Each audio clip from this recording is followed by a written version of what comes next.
This 26 Sports and CCTV high school football presentation is brought to you by Wolverine Power Cooperative and Great Lakes Energy. Your local electric cooperative is looking out for you. And by Munson Healthcare Cadillac Rehab Services. Final quarter of action here on the final game of the 26 Sports and CCTV Michigan High School Football Game of the Week as the Clare Pioneers trail the McBain Ramblers 22-20, but are threatening to begin the very first and final quarter of this fantastic game that's been back and forth. It's been a great game. Kind of a tale of two different games, as the first quarter was so defense-orientated, and since then it's been some solid offense. And more solid offense as it's Colt Smedley with his fifth straight carry if you date back to the final couple plays of the third quarter, and Smedley goes inside the 10-yard line. Gain of 6, so it's going to bring up third and a long one for this Clare offense. Yeah, they got a lot of options on 3rd and 1 down here. Just so many things they can do. Might see a little bit of a quarterback keep on this. Here's 3rd and 1. Bo Weldon buries his shoulder into the McBain defense, trying to move the pile forward, but it's going to be close. Yeah, and that's a good call, too. You know, Bo's only had a few runs, but he's a strong runner. That's a great decision on their part. But it was the McBain Ramblers unit up front, led by number 17, Trevor Bode. I think we're going to get a measurement here, looks like, Derek. Excuse me, it was number 18, Kagan Yaklin, with his first tackle of the night. And as the chain gang was coming out, it looked like a flag was thrown on the far side over there, Derek. I'm not sure what that was all about. We'll have to wait and see if there was actually a call made. While we do that, Derek, and we'll see if this measurement goes through, let's mention our camera crew out there. Damian Brooks, Caden Darrow, Ashley Kohlberg, and Madison Spear. Appreciate everything they've done for us out in that cold weather here tonight. And Hannah Crouch in the truck. Oh, yeah, they've done a fantastic job all season long. Looks like a little bit of a sideline warning against the Pioneers. And we're going to have... the crew's doing a fantastic job. Just got me a coffee. I mean, I got a Caden Darrow. Thank you, sir. And here we got 4th and 1, and the offense, despite only being down by 2. How about Caden Darrow? He's actually a student I taught back in 6th grade a handful of years ago. Always good to see him. And it's going to be Jenkins under center. Quarterback sneak. And it would have been interesting and close, but a false start penalty is going to back him up 5 yards, but we very well may see. Oh, I think they'll still go for it. Exactly. The Pioneers, if they didn't kick a field goal there, then I highly doubt they're going to kick a field goal from 5 yards further back. They've been successful on 2 out of 3 kicks. But, this is a long distance for them. Actually, unless they've got another kicker on the sideline coming in here. What do they got? They're trotting out Alex aren't Hoffman. They? Wait, we're wrong again, Derek. Well, good thing I'm not a gambling man, but Alex Hoffman is setting up right around the 20-yard line. That would make this a 30-yarder for the go-ahead score if he can convert for the Pioneers. High snap, but it's down and blocked. Ball is live and scooped up by Caden McGillis. McGillis is going to try to make a return. McGillis cuts it back and finally dragged down after a pitch. So he fumbled, but did they get it back? Yes, they did. And it is number 62 who the ball was pitched to, Lucas Sculton. Oh, it was a pitch? Okay. Yeah, a little bit of a lateral there before he hit the ground. But the McBain Ramblers special teams unit, second block tonight. Absolutely, and that may end up being the turning point in the ball game and maybe the difference maker.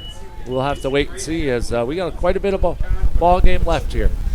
As we're going to see Deacon Dottie back under center in that T formation. 1st and 10 at the 34-yard line. Brown around the right edge. Flag on the play. This is what we saw McBain with their last possession, and I think this is a good move on their part, coaching staff-wise, is to say, hey, we're tougher than you, we're bigger than you, and we're just going to run it down your throat again. Well, they originally wanted to take that approach, but now a holding call on the Ramblers may mean that they're going to have to change their approach to this drive. That's going to back them up 10. Yeah, we'll see if they change their lineup here. See any substitutions come in. We'll see if they go back to the T here, Coach. Yeah, it's a full house backfield, T formation on 1st and 20. And the give goes to Rodenbaugh, and there's nothing doing. In fact, it looks like he's stacked up just behind the line of scrimmage, so going in the wrong direction to start the second drive. We apologize for any of the audio mishaps we have going on right now. Stop number 72, amendment. You know, somebody give us, just a little bit of love here, the audio gods. The cold weather is liking one of our chords somewhere, I guess. As we've got a second and a long 20, and now it's out of the shotgun is George Brown. Surveying the field, tucks it down, and there's not much doing. That may go down as a sack. Brought down by number 65, Dylan Scalm, one of the captains, the senior captains for the Clare Pioneers. Clare had 6 DBs on the field for that. They were not fooled at all as McBain switched offensive looks.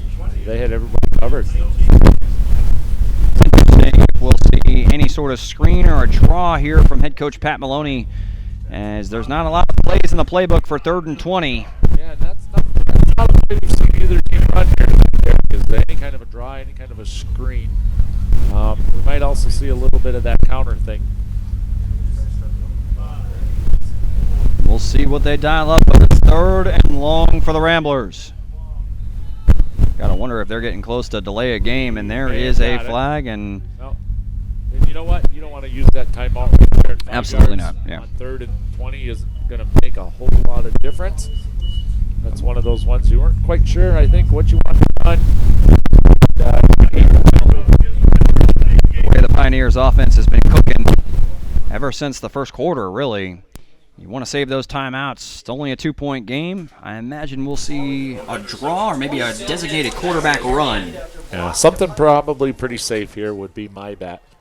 Here we go, 3rd and 26. Barton in motion. Brown looking to the air. He's in trouble. He's just going to let it rip down the field, and it's Gavin Seelan almost hauls it in. That was a heck of a play right there. George Brown III's got that strong arm, and he was hoping Seelan could make the play for him, and just unable to do it right there. That would have gave them the ball right on the Clare 40-yard line, but instead, 4th and long. Tell you what, great effort from Gavin Seelan, but also got to tip the hat to Colt Smedley. And those two have battled quite a bit back there tonight. Both sides of the football, we see both. In fact, on both of these teams, a lot of players giving a great effort on both sides of the football. It has been a great game from the opening jump. As now it's going to be 4th and long, and imagine the punting unit. As George Brown III has punted 2 times tonight. Yeah, his second one was a monster. This one's not too bad. A little bit too high. Does take a good bounce, though. And they called it out of bounds right around did they? 48-yard line in Ramblers territory. Yeah, so right in front of the Clare bench. Good call right there. Must have bounded back inbounds, but once it's out, it's out. It's a drive that unfortunately never got off the ground due to a holding call on the very first play. And really the decision, the blocked kick, even though it prevented the go-ahead score right there, the Pioneers are right back in business. The 48-yard line, just in Rambler territory with a 1st and 10, and it's Colt Smedley right up the middle and able to weave his way through some traffic past the 45-yard line. You know, with just under 8 to go, this is a huge possession for Clare.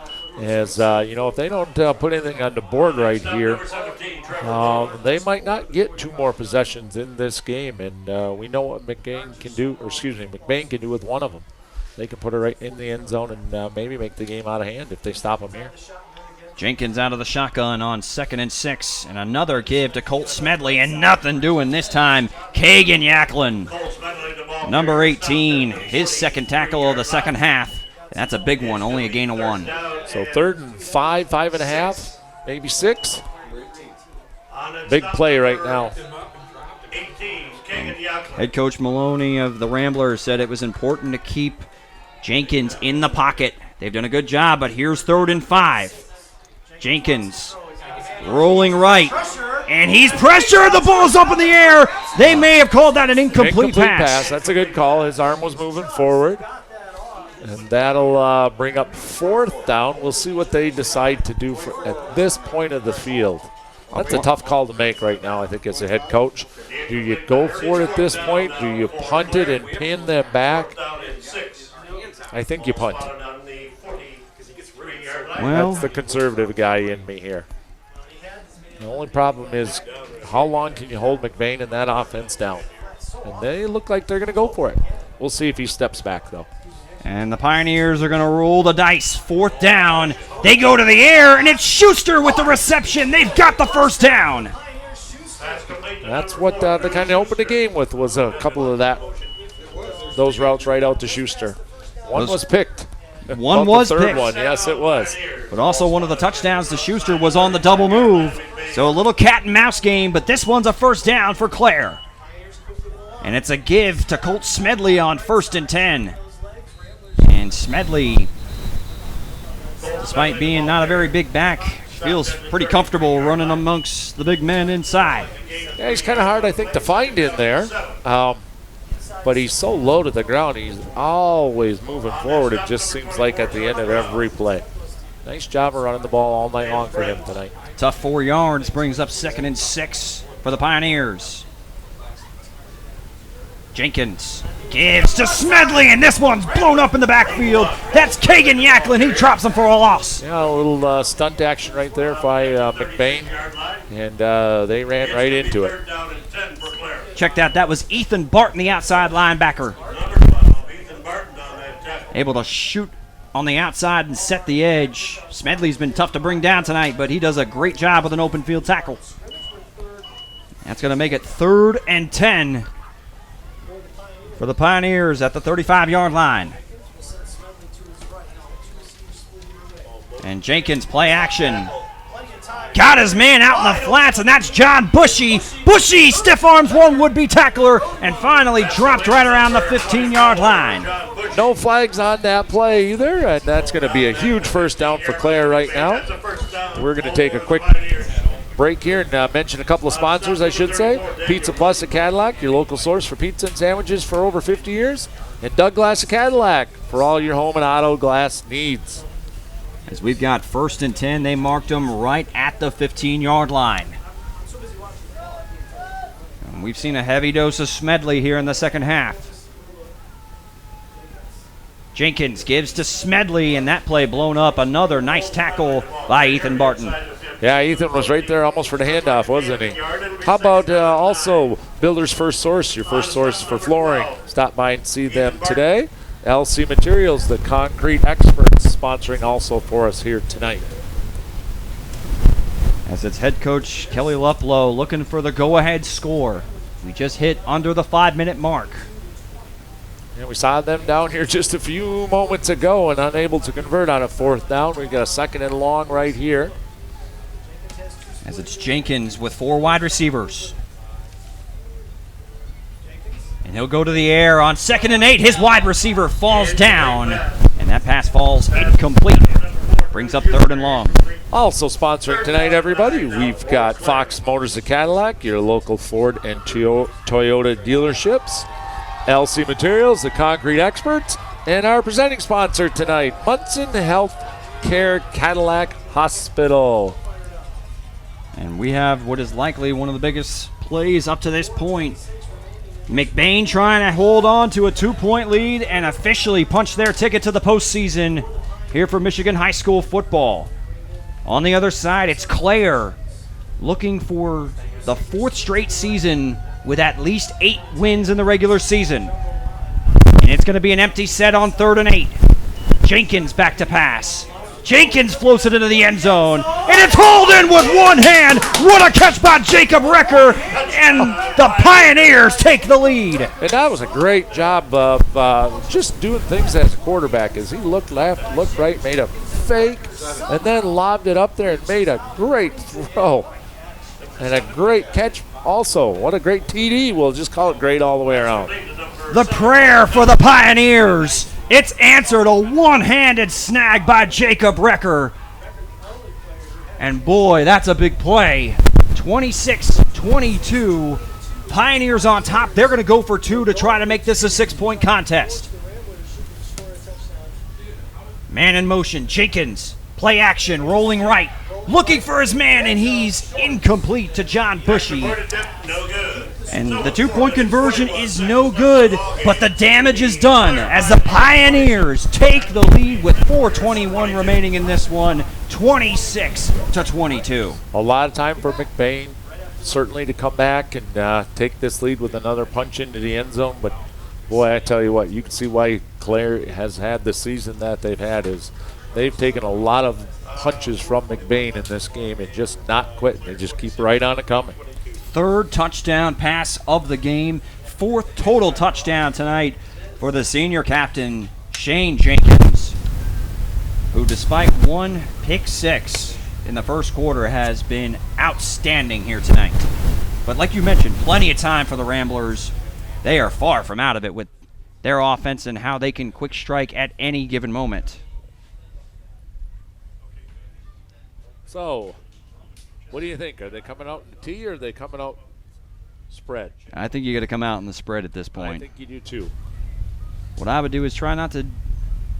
I would get some easy throws, like some hitches on the outside, because George Brown, despite having a huge arm and able to extend plays with his legs, I'm assuming that Clare is going to play a little bit off because they've gotten hit with some big plays tonight. Yep, Give them some hitches to get them moving, move the chains, and then if you want to take your shots, then get them to move up a little bit, though. You know, at this point in the season and this point in the game, you're going to trust your seniors. You're going to look for George Brown III. You're going to look for Seelan with the ball. And it's Josh Hart Jr. who fields it cleanly around the 31-yard line. 5-yard return all the way up to, they'll call it the 37. And that's where the Ramblers, who have plenty of time, 4:15 remaining, but a field goal won't help. They need to find Pater in order to take the lead and try to pick up their 6th win of the season. Heck of a first matchup between these two squads. Yeah, I kind of hope they play together, especially season-ending games for many years to come. It's been fun. George Brown III wasting no time, and he's intercepted. That's Josh Gold who comes up and finds Gold, as that turnover is going to be hard to overcome. Well, this is where you got to depend on your defense. You know what? You make a big turnover like that, you kind of hope that you can get the ball back after 4 quick plays here or less, and you'll still have some time. If the optimist in me is trying to say if you're going to not get it on that drive, then you didn't waste much time with that possession. Absolutely. So now you know what the task is. You got to get a stop. If you're McBain, the Pioneers looking to bleed the clock. 1st and 10 at the 44. Smedley on the carry, and he runs into the teeth of the Ramblers defense. That's Caleb Outman on the stop. You know, and Smedley just holds that ball so well inside there. I kind of have a feeling you might see him get 2 more carries right here. Clare just say, all right, might not get the first down. We're going to eat up the clock or make you use timeouts. Shades of little Danny Woodhead. Yes. Small man playing big in the trenches. And I'd be wrong because it looks like they've gone to an empty backfield right here, but you might see Smedley swing back to get this here. I think it's going to be a jet sweep to Smedley around the left edge. Yep.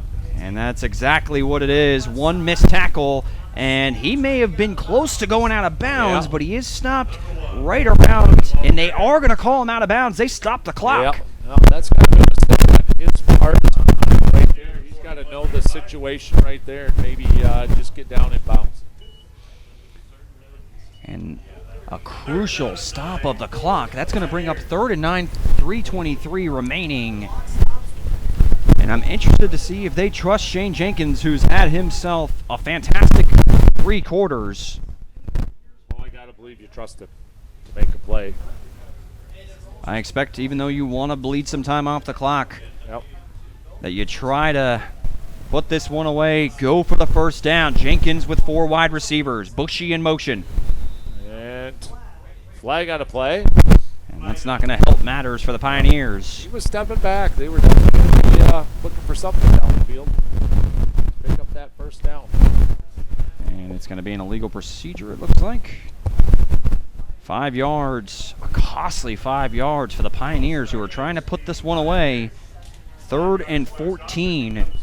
The Ramblers' defense has to come up with a stop. They've done a great job keeping Jenkins in the pocket tonight. And the Ramblers need the ball right back if they want to have any chance. We'll see if we see Ethan Barton in the face of our Clare quarterback right here. Jenkins back to pass. He drops back instead. Plenty of time. He's got his man. That is a backbreaker for the Ramblers as Alex Warner, he needed 14. He got 16 and a crucial first down for the Pioneers.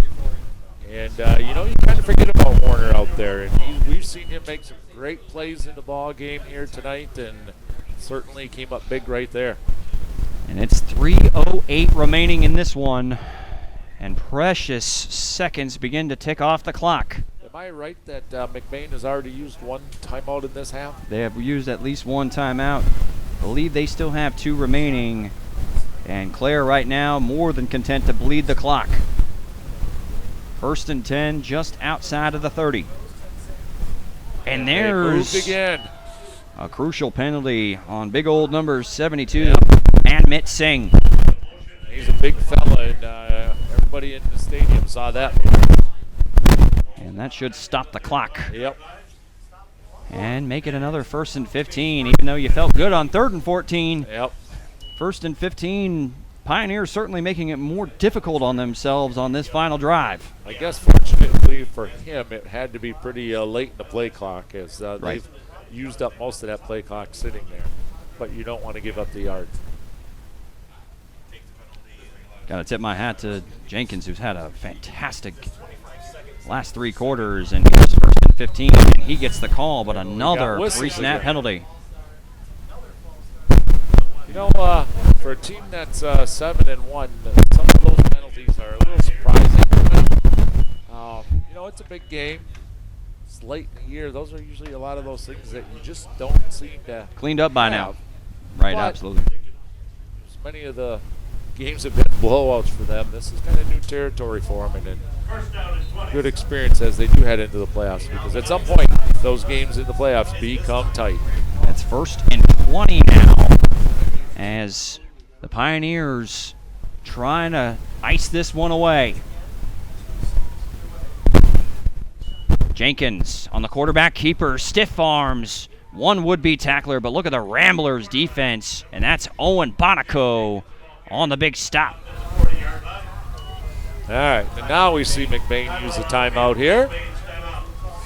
Head coach Pat Maloney spends one of those timeouts to stop the clock. 2:08 remaining. They trail by 4. Boy, we've had a back and forth. You call it a game of the week. Sometimes they don't live up to the billing. This one does. Absolutely.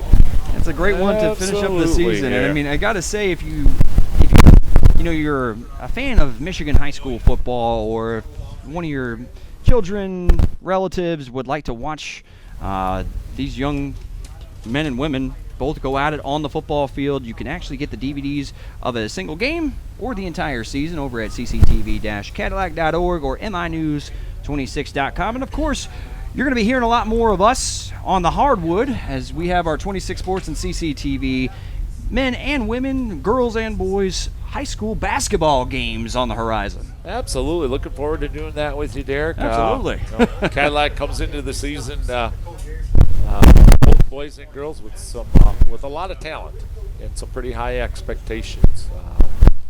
And this ball game here, as you mentioned, with the DVDs and everything available, Christmas is right around the corner here, moms and dads. So, it's kind of one of those things, especially for your senior players on both squads. Something that they can file a people out, 15, 20 years ago from Right. now, and I wish I had their it. parents themselves and say, hey, that was Dad there. You guys check this out.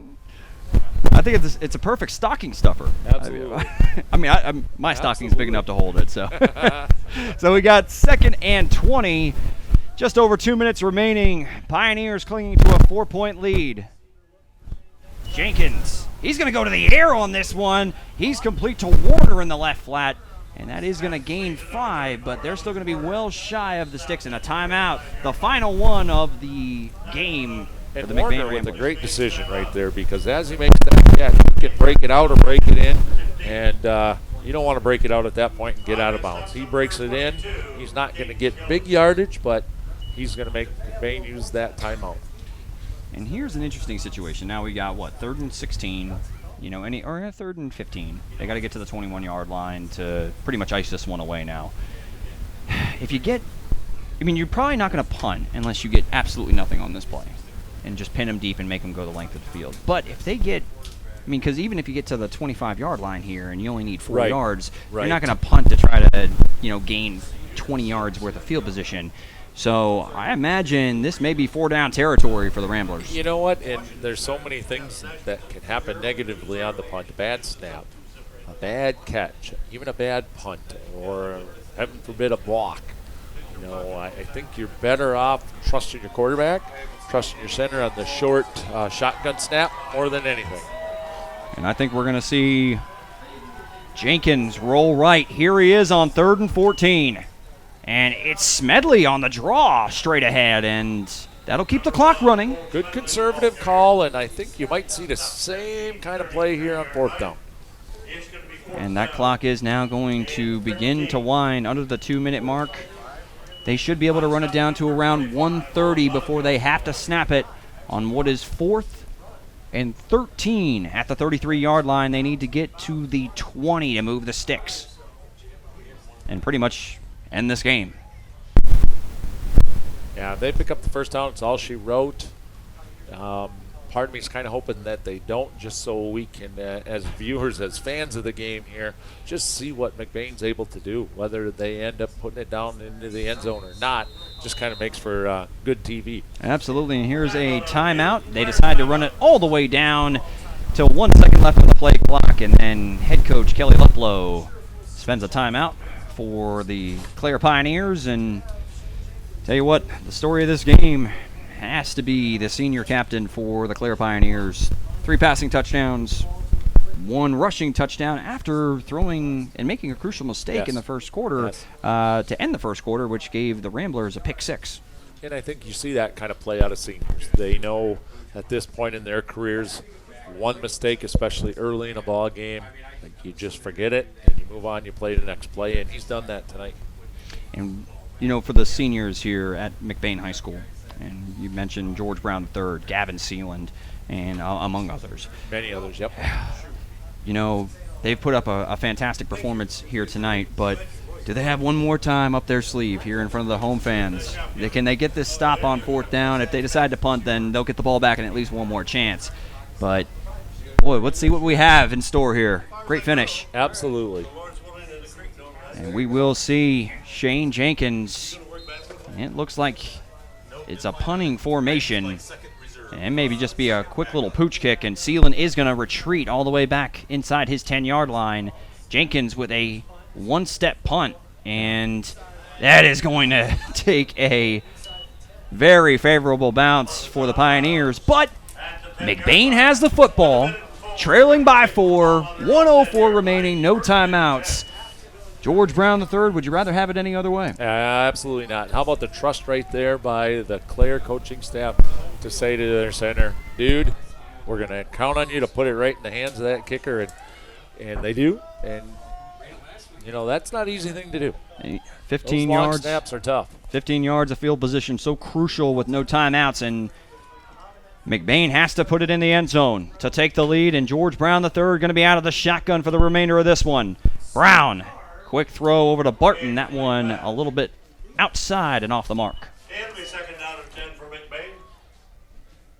but you can live with that. 101 to go. Is that what that clock says, Derek? I can't quite see from my angle. 101. You've had a tough angle the whole night, my friend. Anytime at the Yeah, a lot of the play here in this second half especially has been to the right of our viewer camera, everybody. Brown back to pass on 2nd and 10. Looking for the out route, and that's going to be intercepted. A pick 6 by Alex Warner, and this one ain't coming back due to a penalty. Touchdown, Pioneers. So we see Warner make 2 big plays here in the last 3 minutes of this ball game. A big pickup on a first down pass, and reads a route, jumps it, and scoots into the end zone. We've seen the last 2 Ramblers possessions end with interceptions, and this one goes to the house. And we're talking about a lot of the senior things going on out there. Alex Warner, 10th grader, sophomore. How about that? Warner, we saw him take a 76-yard catch and run, get called back. This one counts and puts this one away for the Clare Pioneers. The extra point is blocked. No good. But the Pioneers put this one away unless something crazy happens as they lead 32-22 with 50 seconds remaining. So we got on camera early on here tonight, Derek. One of the things we talked about is you wanted to make sure, win or lose, you played well tonight. And both teams have played solid football throughout this game. It's been a great matchup. If both end up making the playoffs, I think you still do carry a lot of momentum. Even for McBain with the tough loss here, you're looking at a team that's had a heck of a season. You fought with them, and you know what? It was game on the line here until about 2 minutes to play in the game. I mean, we're talking about a McBain team that's going against the Clare Pioneers, who have been, like we said, 6 of the games they've scored 42 or more points. Yes. And they came in after scoring 68 in their last matchup. And we saw McBain going punch for punch with a team that's going to be playing next week in the playoffs. So a lot of things to take away positive for the Pioneers and for the Ramblers, as we do expect, even though they did not officially clinch tonight, that the Ramblers will likely be seeing some postseason action in 2019. And once again, everybody, you can turn in probably to Fox Sports to catch the playoff broadcast, or as they call it, the big show, to see who actually gets into the playoffs. There it is. Boy, there's a lateral to Gavin Seelan, and if that's the one guy you want to have the ball, Seelan up the left sideline. He tries to lateral it, and luckily it goes out of bounds. But yeah, I tell you what, he saw a big number 56 out there. That would have been Andrew Vanna. If he could have got him the ball, I think we'd have had him scooting into the end zone. Man, I got to tell you, McBain won't quit. And George Brown III recovers it, throws a lateral under duress to Gavin Seeland, and Seeland, you just got to smile to see the fight in this team. We've seen that kind of look from the McBain kick return units. So the Ramblers trying to shave out or cut down some of this 10-point deficit. Brown going to the air. He's going to let this one rip to Ethan Barton. He's got it. And Did he Barton, get the catch? touchdown, Ramblers! Are you kidding me? I'm looking up into the sky, Derek. I'm going to see if there's any lightning out there, because I think we just saw some on the field. How about that? 26-yard touchdown pass. And in the blink of an eye, with 36 seconds left, we're back to a 4-point game. Unbelievable. So this is a big point after conversion right here. It looks like McBain's going to go for 2. Which makes sense. Why not? You can trim this down to a 2-point game. Brown going to the air, into the back of the end zone, and just out of the reach of Gavin Seeland and Joshua Hart Jr. And Seeland appears to be a little shaken up in the back of the end zone. You know, that's the other thing I was just thinking about in the last couple of minutes, is it's been a very injury-free game. And certainly as you head into the playoffs, that's what you hope for. We'll see what happens here. Looks like he's going to be all right as he's kind of walking over this way, maybe holding an arm. Kind of wonder if maybe he got a little bit of a shoulder separation as he stretched to try and reach up for that. And Seeland's up and off the field on his own power. So the 2-point conversion is no good. It remains a 4-point game, 32-28. Pioneers in front of the Ramblers with 36 seconds remaining, and we know what we're going to see. We're going to see an onside kick. We're going to see that, absolutely. And We'll see how this works out. Boy, I tell you what, just when you think it's over, it's not. After we see a pick six with 55 seconds remaining, 10-point lead, no timeouts remaining for the Ramblers, you start to go, well, you know, it was a nice showing. A lateral to Sealand, and then a 26-yard connection in the back of the end zone to Ethan Barton. And here we are. We're an onside kick away from some more madness. Prepare to kick off for McBain, number Man, I tell you what, even if you don't recover the onside kick, you put yourself into a great position. You know, you got some great things to talk about with your teams in the locker room afterwards and say that's why we don't quit on any play. Here's the onside kick. It takes a good hop, and there's the ball is loose. Who's got it? I do think the Pioneers fell on it, and they did. Wow, was that a... They gave it a go. You know, it squirted right through two players' hands, and you got to give credit to the kick return unit from about 15 yards off the ball, 20 yards off, because they came up and ended up making a play. I don't mean to continue to chuckle, but partner, the last minute of this game just has you smiling, regardless of whatever the final score is going to end up being. As we're going to see Shane Jenkins take a knee, and that ought to do it. As that'll be the final play here at McBain High School as we watch the final seconds tick off in what was a fantastic final CCTV and 26 Sports Michigan High School football game of the week as the Clare Pioneers win a close one to improve to 8-1 on the season. This is the fourth straight year that they've won at least 8 games in the regular season. They win 32-28 over the McBain Ramblers. As we're going to have the post-game show, our final post-game show of the 2019 season, just on the horizon here on 26 Sports and CCTV. Wow.